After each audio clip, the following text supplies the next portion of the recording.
सभी साथियों को नमस्कार। साथियों कैसे हो? आशा करता हूँ कि आप अच्छे होंगे। आज हम पढ़ेंगे भाग बे में यूनिट 3 का जो लेसन 1 है जातिवाद और सांप्रदायिकता, उसको हम कंटिन्यू करने जा रहे हैं। पिछले वीडियो हमने जातिवाद के बारे में पढ़ा, उसके दुष्प्रभाव पढ़े, जातिवाद के भारतीय राजनीतिक प्रभाव पढ़े। आज हम पढ़ेंगे सांप्रदायिकता के बारे में। तो आज के हमारे वीडियो में क्या आने वाला है, तो हम देखते हैं आज के वीडियो का जो हमारा जो महत्वपूर्ण बिंदु क्या है। सांप्रदायिकता का अर्थ आज हम पढ़ने वाले हैं सांप्रदायिकता के उद्देश्य के कारण, साथ में हम उद्देश्य भी पढ़ेंगे सांप्रदायिकता के।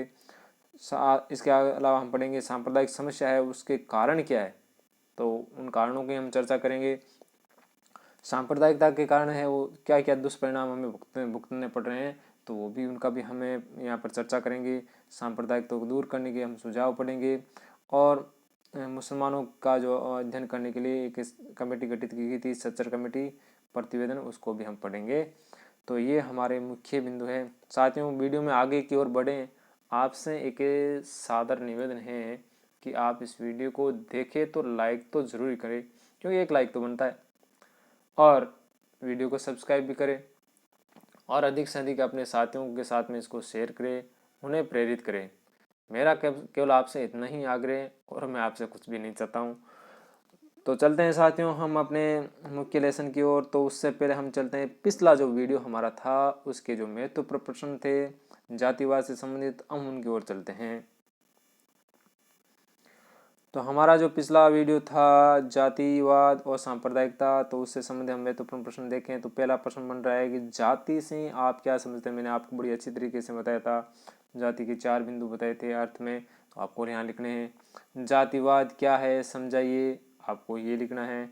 जाति और जाति के स्वरूप पर है टिप्पणी लिखिए, तो ये भी आपको बताना है। इसके अलावा जो चौथा क्वेश्चन बन रहा है, काफ़ी तगड़ा क्वेश्चन है कि भारतीय राजनीति में जाति की भूमिका की विवेचना कीजिए। यानी भारतीय राजनीति पर जाति का प्रभाव पूछा है, या हम कह सकते हैं कि स्वतंत्रता के बाद अथवा स्वतंत्रता के बाद में भारतीय राजनीति में जाति का प्रभाव पहले की अपेक्षा बढ़ा है, इस कथन की पुष्टि कीजिए। तो आपको इस संबंध में ये आपका आंसर देना, यानी भारतीय राजनीति में जाति का जो भूमिका है वो ही इसमें आने वाले है। इसके अलावा भारत में जाति की जो राजनीतिक विशेषता है वो यहाँ लिखनी है। भारत में जातिवाद के सकारात्मक प्रभावों पर टिप्पणी लिखिए। भारत में जातिवाद के सकारात्मक प्रभावों पर टिप्पणी लिखिए। भारतीय राजनीति में जातिवाद है वो कैंसर के समान भयंकर रोग है। जातिवाद है वो किसके समान है? कैंसर के समान भयंकर रोग है, इस कथन की पुष्टि कीजिए। क्वेश्चन नंबर 7 बड़ा ही तगड़ा है, या हम इस अथवा के रूप में ऐसा भी आ सकता है कि वर्तमान में जातिवाद प्रजातंत्र के विकास के लिए बाधक तत्व हैं, इस कथन की पुष्टि कीजिए। या सीधा ही प्रश्न आ सकता है कि भारतीय राजनीति में जातिवाद के नकारात्मक प्रभावों को समझाइए। तो ये नकारात्मक प्रभाव वाला प्रश्न है, इस 3 रूप से बन सकता है, तो आपको देखना है। भारत में जाति एक महत्वपूर्ण दल है, ये किसका कथन है, तो इसकी भी आपको बताना है ये आंसर कौन था, किसने कहा। अब हम चलते हैं अपने मुख्य लेसन की ओर। तो हमारा जो आज का लेसन है वो है सांप्रदायिकता। सांप्रदायिकता में हम सबसे पहले पढ़ेंगे अर्थ, उसकी परिभाषा पढ़ेंगे।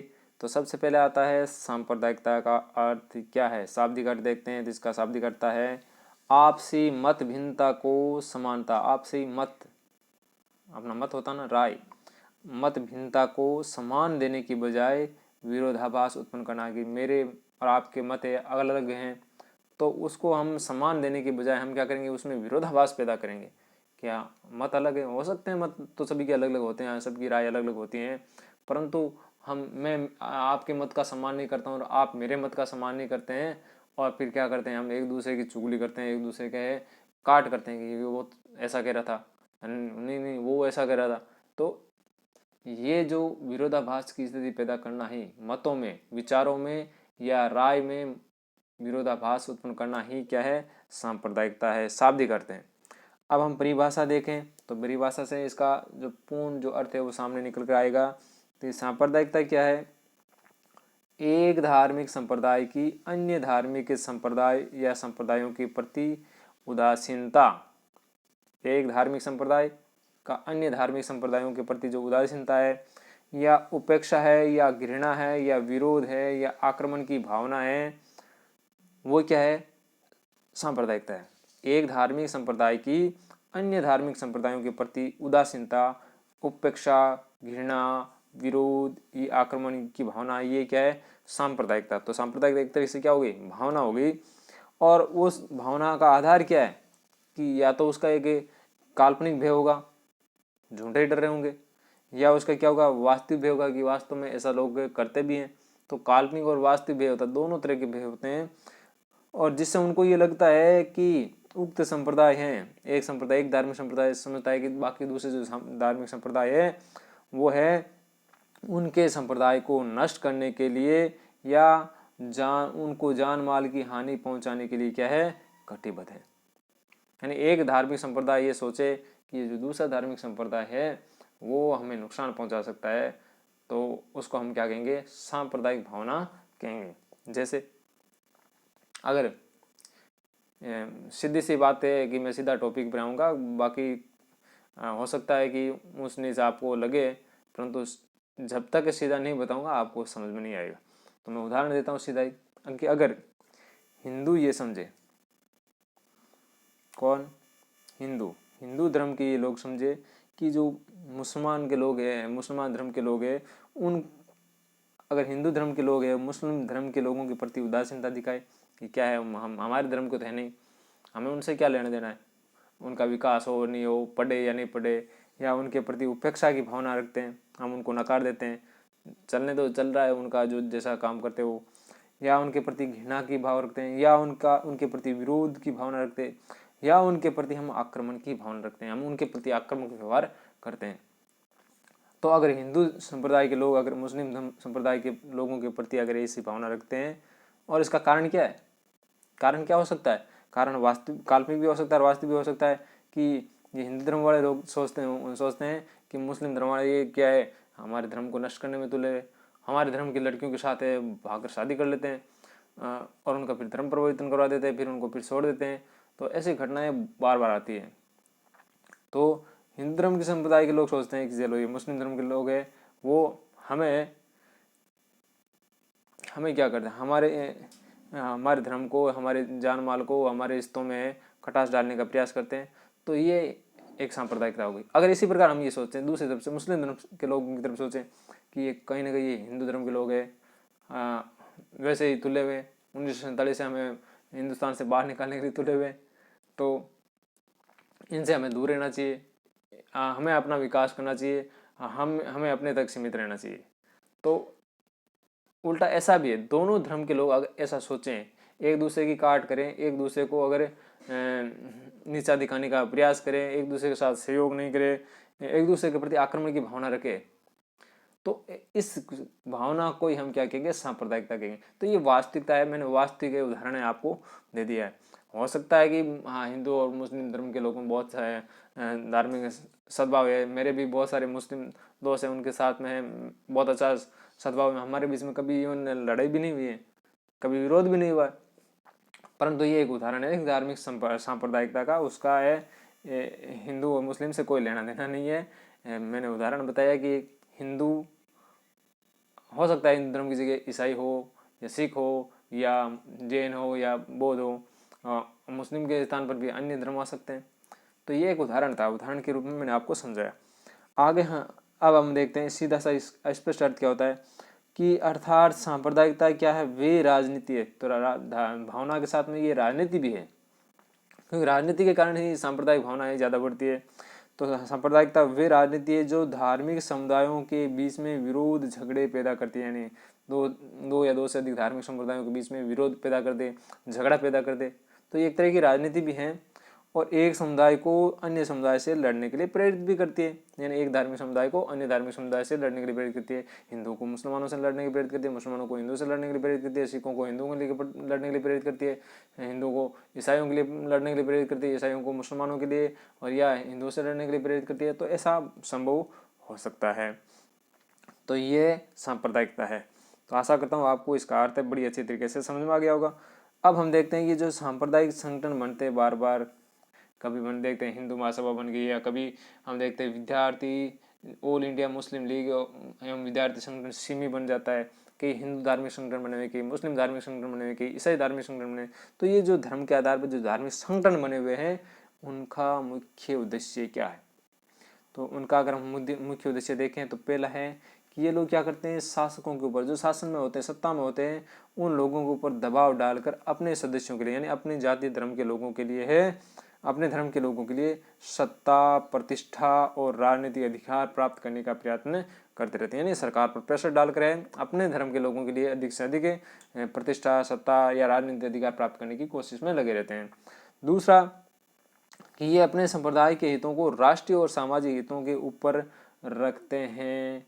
कि वही बात है, जातिवाद वाली बात है। जातिवाद में क्या होता था कि एक धर्म के लोग हैं अपने जो हितों को राष्ट्रीय या राज्य एक राज्य के या राष्ट्रीय हित थे उससे ऊपर उनको रखने लगते हैं, तो वही जातिवाद है। तो अगर हम उद्देश्य की बात करें तो जो सांप्रदायिकता के उद्देश्य हैं वही जातिवाद के उद्देश्य हैं, वही क्षेत्रवाद के उद्देश्य हैं, वही भाषावाद के उद्देश्य हैं। कहीं चेंज नहीं है कि साहब आपने तो जातिवाद में उद्देश्य पढ़ाया ही नहीं तो ये पढ़ लो, कोई दिक्कत नहीं है, लेबल चेंज कर दो, यहाँ पर जातिवाद संगठन कर दो, सेम आ गया। तो आते हैं कि इसमें इन संगठनों का उद्देश्य क्या है कि अपने संप्रदाय के हितों को राष्ट्रीय और सामाजिक हितों से ऊपर रखते हैं, और जो मुख्य अन्य और कारण बनता है कि वो समाज में फूट डालने का काम करते हैं। फूट डालो, राज करो, ठीक है। तो ये इनके उद्देश्य है। अब हम देखते हैं भारत में ये जो सांप्रदायिकता है उसका जो उदय कैसे हुआ, कहाँ से हुआ।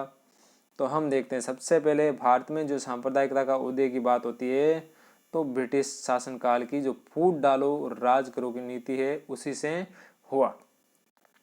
लॉर्ड कर्जन की नीति थी ये। और 1900 के बाद, सन 1900 के बाद जब लॉर्ड कर्जन 1899 में वायसराय बना, उससे बाद तो इसकी ये नीति है वो सामने आने लगी थी ब्रिटिश सरकार की।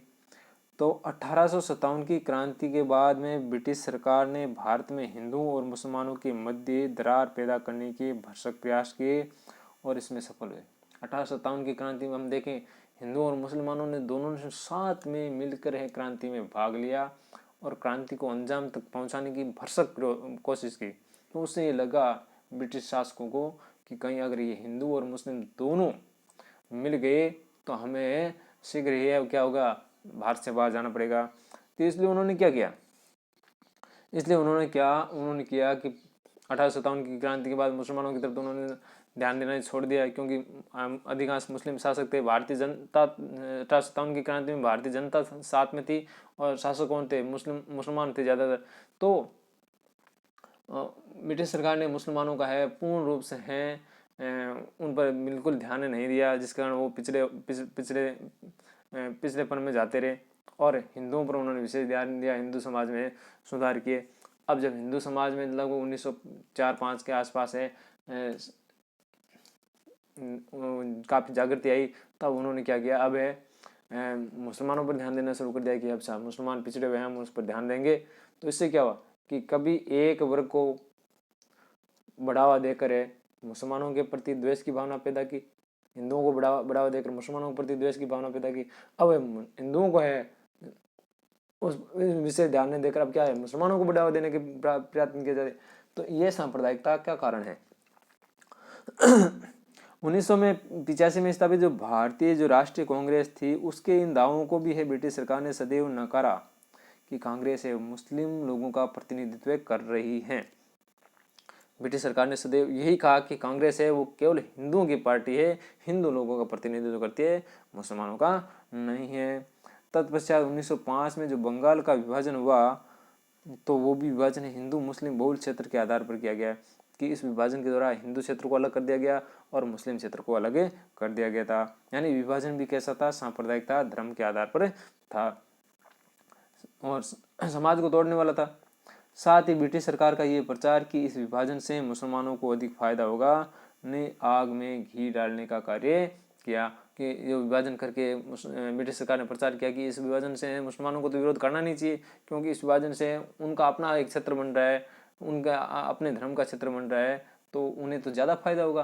तो इस कारण है हिंदुओं में भी क्या हुई, वो एक हिंदू मुसलमानों में दोनों में दरार की भावना पैदा हुई कि हिंदुओं को लगा कि ये जो सरकार है वो मुसलमानों के पक्ष में कार्य करे। तो ये यहाँ से सांप्रदायिकता का है शुरुआत हुई। अगर तो हम बात सीधी रूप से बात करें कि स्पष्ट रूप से भारत में सांप्रदायिक की शुरुआत कब से हुई, तो 1905 के बंगाल विभाजन से। इसके बाद मुसलमानों का प्रतिनिधित्व करने के लिए अंग्रेजों ने मुस्लिम लीग संगठन को बैकग्राउंड से उसको आगे किया। मुस्लिम लीग की स्थापना हुई, उसको समर्थन दिया। 1906 में गठित मुस्लिम लीग और 1915 में गठित जो हिंदू महासभा है ने भी अपने प्रचार और गतिविधियों से हिंदू और मुसलमानों के बीच में दूरी को और अधिक बढ़ाया। तो मुस्लिम लीग तो वैसे ही ऊपर चढ़ी हुई थी, अंग्रेजों के द्वारा है उसको प्रोत्साहन मिला हुआ था। और साथ में जो इसका प्रत्युत्तर करने के लिए हिंदू महासभा का गठन हो गया। अब दोनों है एक दूसरे के खिलाफ प्रचार कर रहे हैं, एक दूसरे के खिलाफ जहर उगल रहे हैं। 1909 के जो मार्ले मिंटो सुधार थे, जिसको भारत शासन अधिनियम 1909 भी कहते हैं, उसके द्वारा क्या प्रावधान किया गया कि मुसलमानों के लिए पृथक निर्वाचन मंडल की स्थापना होगी। और उसी से है भारत में सांप्रदायिकता को है चरम पर पहुंचा दिया। बंगाल के विभाजन से है सांप्रदायिकता को शुरुआत की और मुस्लिम कार्ड खेलकर मुसलमानों के लिए प्रथम निर्वाचन की व्यवस्था करके 1909 के भारत शासन अधिनियम, जिसको मार्ले मिंटो सुधार भी कहते हैं, तो उसके द्वारा है प्रथम निर्वाचन की व्यवस्था करके भारत में सांप्रदायिकता को चरम पर पहुंचा दिया गया।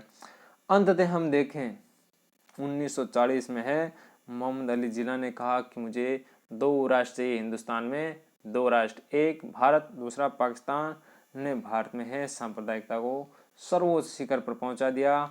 और जिसकी परिणति स्वरूप क्या हुआ, जिसका परिणाम क्या निकला, 1947 में भारत का संप्रदाय के आधार पर है विभाजन हो गया, भारत और पाकिस्तान।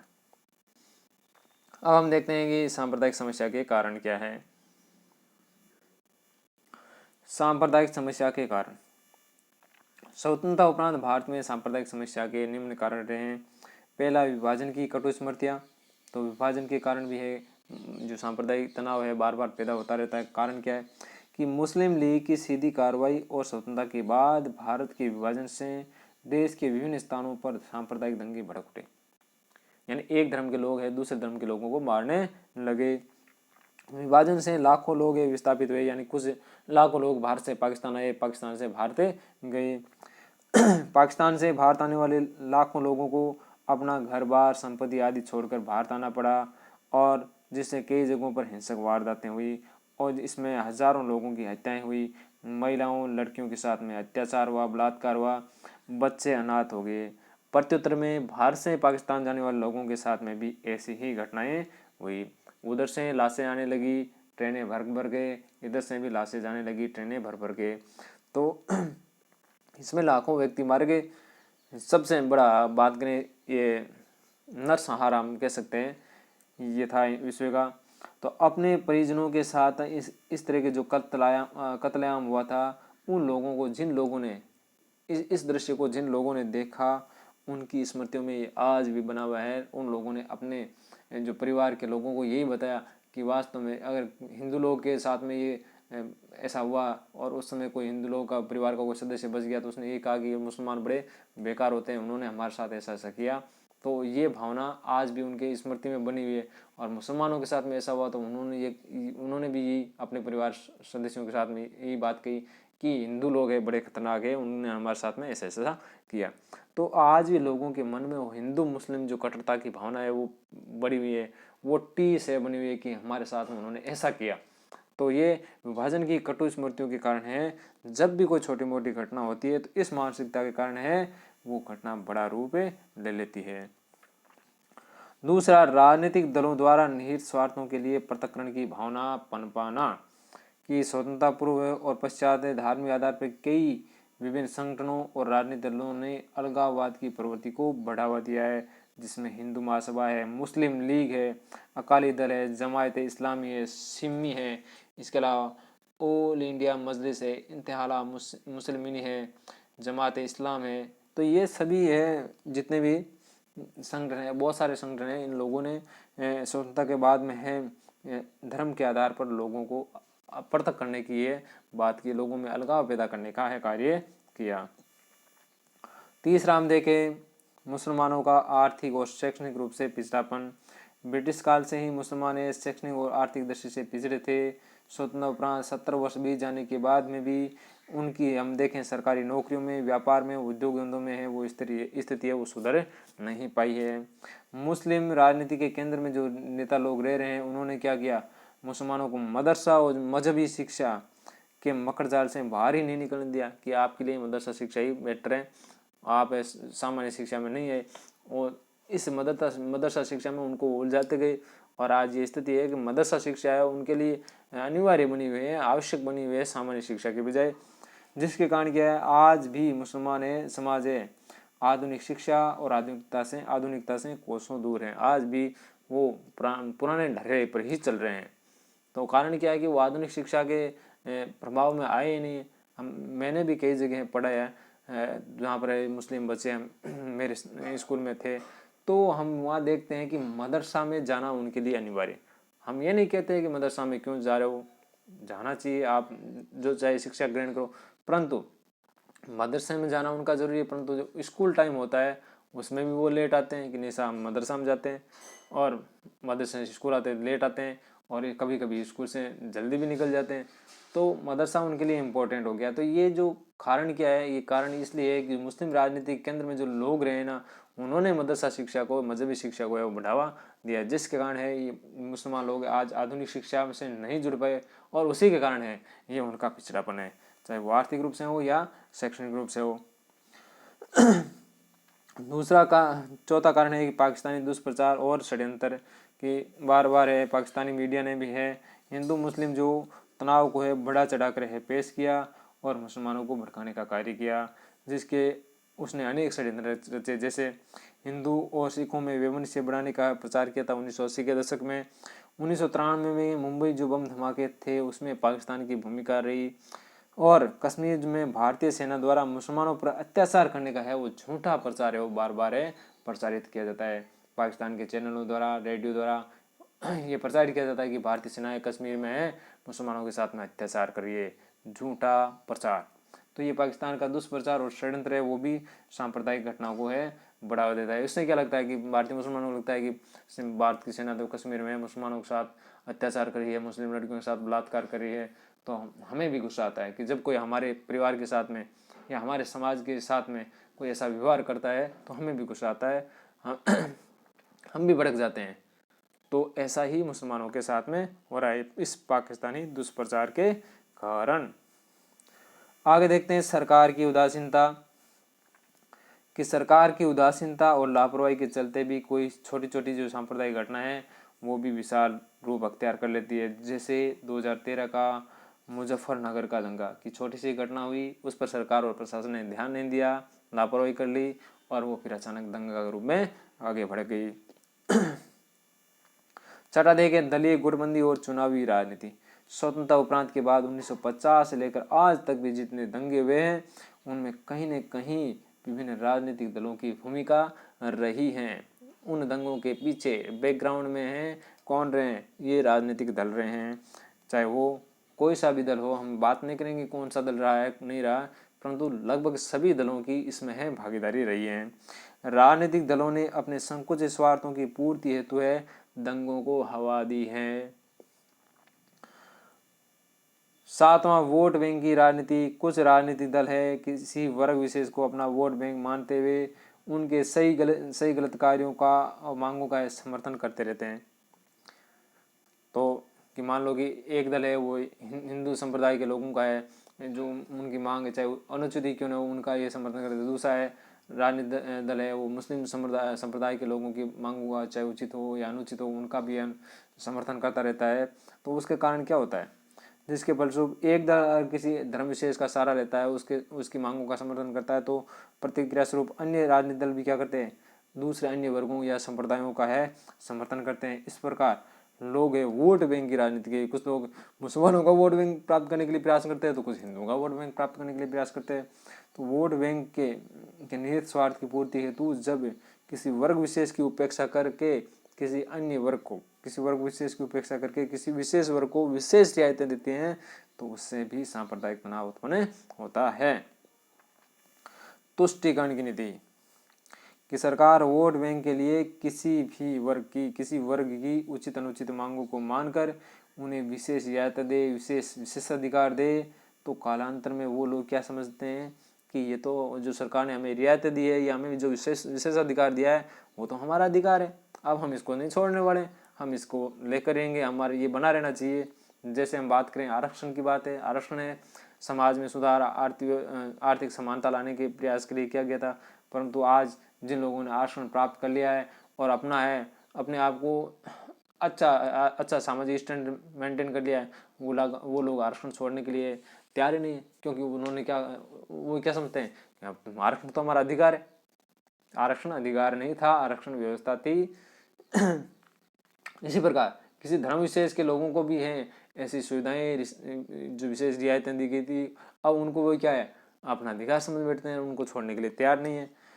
और इसके कारण है दूसरे वर्गों में असंतोष की भावना पैदा होती है। तो दूसरा वर्ग कहता है कि इसी वर्ग को है सुविधाएं दी जा रही है, हमें कुछ नहीं दिया जा रहा है, इस वर्ग का वोट प्राप्त करने के लिए सरकार है, इनको तुष्टिकरण की नीति के तहत है, इनको संतुष्ट किया जा रहा है, इनको तुष्ट किया जा रहा है ताकि इनको रियायतें दे और ये उनको वोट देते रहे। तो ये तुष्टिकरण की नीति है, इसने भी है सांप्रदायिक भावना को बढ़ावा दिया है। विदेशी धन, खाड़ी देशों में जो मुस्लिम संगठन है और या यूरोपीय देशों के जो ईसाई संगठन है, उनको मिलने वाला, खाड़ी देशों से मुस्लिम संगठनों को धन मिलता है और यूरोपीय देशों से ईसाई जो संगठन उनको धन मिलता है। उसके कारण है इस धन का जो सदुपयोग तो हुआ नहीं, सदुपयोग तो कम हुआ है और उसका दुरुपयोग ज़्यादा हुआ है। तो उनका जो सदुपयोग इन समाजों के शैक्षणिक और आर्थिक विकास में नहीं होकर, यानी इतना धन इनको मिला है खाड़ी देशों से मुस्लिम संगठनों को कि अगर उनका उपयोग करते सही ढंग से तो मुस्लिम समाज में आज बहुत ज़्यादा प्रगति होती, परंतु उनका सही दिशा में उनका प्रयोग नहीं हुआ।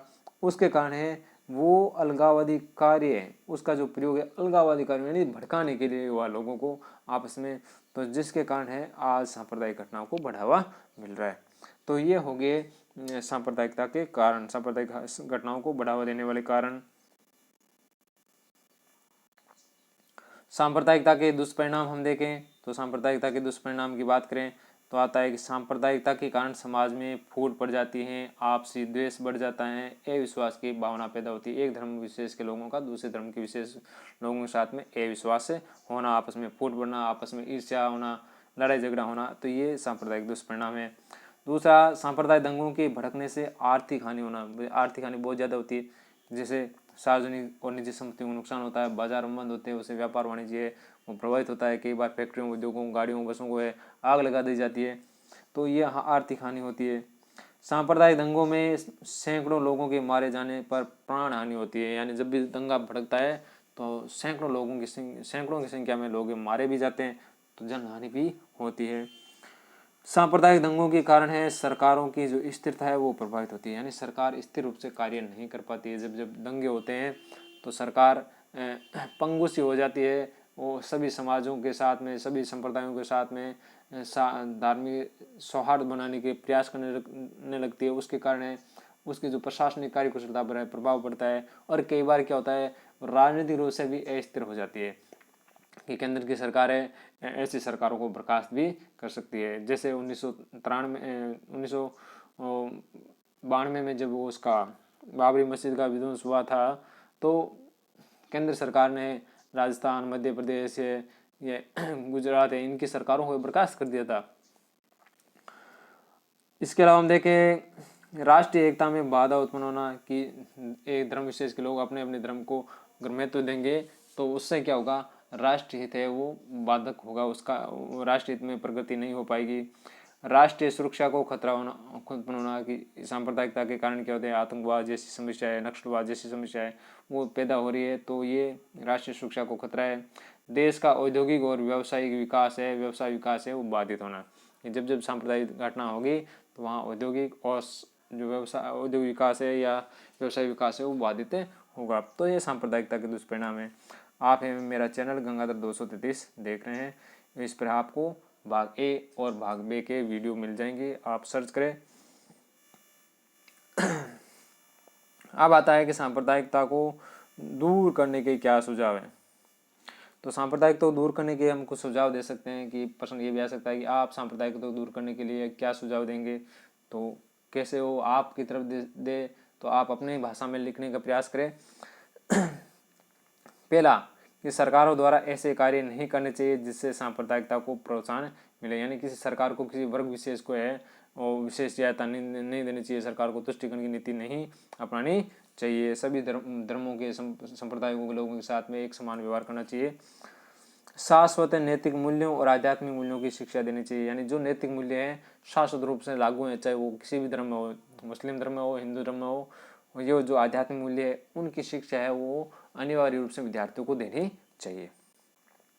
धर्म के आधार पर किसी भी धार्मिक वर्ग को विशेष सुविधाएं नहीं देनी चाहिए। अल्पसंख्यकों के मन में जो सुरक्षा का भाव पैदा करना चाहिए, उनके मन में जो संख्या में कम लोग हैं रहते हैं, किसी धर्म विशेष के लोग अगर संख्या में कम है और वहाँ पर एक अन्य धर्म के लोग संख्या बहुत ज़्यादा है, तो उन अल्पसंख्यक लोगों को, संख्या में कम लोग हैं उनको है उनके मन में सुरक्षा का भाव पैदा करना चाहिए कि आप संख्या में कम भी हैं तो भी सरकार आपके साथ में है, आपके साथ किसी तरह का अन्याय नहीं होने दिया जाएगा। राजनीतिक दलों द्वारा चुनाव प्रचार में प्रत्यक्ष अप्रत्यक्ष रूप में धर्म का सहारा लेने पर है तुरंत प्रभाव से रोक लगानी चाहिए, कठोर नियमों का निर्माण करना चाहिए और उनको क्रियान्वित किए जाने चाहिए। यानी किसी भी तरह से राजनीति में है, ये चुनाव प्रचार में है, धर्म का प्रचार है, धर्म का सहारा नहीं होना चाहिए। इसके अलावा हम देखें छठा बिंदु बन रहा है कि सांप्रदायिक के आधार पर प्रतिनिधित्व की मांग है वो सदैव ठुकरानी चाहिए, कि जो लोग सांप्रदाय यानी धर्म के आधार पर है प्रतिनिधित्व की मांग करते हैं, चाहे संसद में हो, लोकसभा, राज्यसभा, विधानसभा या स्थानीय चुनाव हो या सरकारी नौकरियों में, तो उनके प्रतिनिधित्व की मांग को धर्म के आधार पर जो मांग की जा रही है उसको हमेशा ठुकरानी चाहिए। शिक्षा का व्यापक प्रचार प्रसार हो, क्योंकि शिक्षा ही सभी को है जोड़ती है, सभी को आगे बढ़ाती है, आधुनिक शिक्षा का प्रचार होना चाहिए। सर्वधर्म समभाव को बढ़ावा देने वाले कार्यक्रमों का आयोजन करना चाहिए, कि ऐसे कार्यक्रम होने चाहिए जो सभी धर्मों को है, सभी धर्मों में समभाव बढ़ाते हो, तो ऐसे कार्यक्रम में विभिन्न धार्मिक महापुरुषों को एक साथ है, विभिन्न धर्मों के धार्मिक महापुरुषों को एक साथ बुलाकर उनके विचार है सुने जाने चाहिए। धर्म के आधार पर राजनीतिक दलों के गठन पर पूर्ण प्रतिबंध हो, कि जो भी राजनीतिक दल धर्म के आधार पर बन रहे हैं उन पर पूर्ण रूप से प्रतिबंध लगाया जाना चाहिए। तो ये सांप्रदायिकता को दूर करने के सुझाव है। आगे चलते हैं सच्चर कमेटी प्रतिवेदन 2006। तो सच्चर कमेटी प्रतिवेदन है 2006 है और इस कमेटी का गठन किया गया था 9 मार्च 2005 को। इसके अध्यक्ष थे राजेंद्र सिंह सच्चर, जो सेवानिवृत्त न्यायाधीश थे। राजेंद्र सिंह सच्चर वो क्या थे, सेवानिवृत्त न्यायाधीश थे।